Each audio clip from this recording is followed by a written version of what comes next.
Nesse vídeo a gente vai falar sobre a infância de Dom Pedro II e como um menino órfão de 5 anos foi moldado para se tornar o símbolo da unidade nacional brasileira. Eu sou o Mohamed e sejam bem-vindos ao V de História, moçada!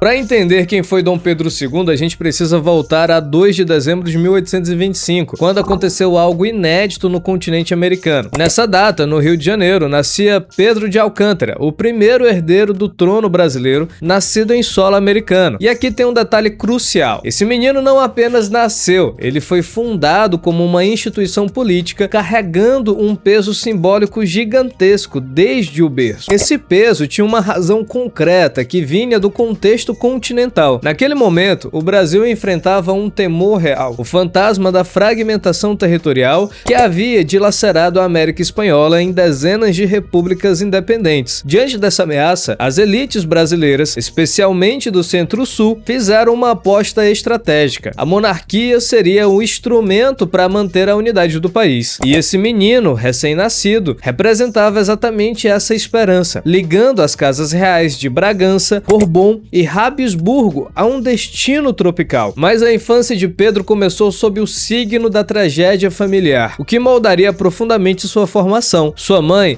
a imperatriz Leopoldina, era uma mulher culta e politicamente ativa. No entanto, vivia atormentada. O motivo fundamental disso era que o marido, Dom Pedro I, mantinha publicamente uma concubina, a Marquesa de Santos, humilhando Leopoldina diante da corte. Essa situação de depressão e violência doméstica culminou na morte da imperatriz em dezembro de 1826. Pedro tinha apenas 1 ano de idade e o menino nunca teve uma memória viva da mãe, conhecendo-a apenas pelos relatos da sua aia, a da dama. O pai, por sua vez, era o oposto completo do que vai ser o filho. Dom Pedro I tinha um temperamento impulsivo e passional, características que desgastavam a imagem da monarquia. E essa diferença entre pai e filho não foi acidental. Ela seria cuidadosamente planejada nos anos seguintes. E foi na madrugada de 7 de abril de 1831 que a vida de Pedro mudou drasticamente. Nesse dia, Dom Pedro I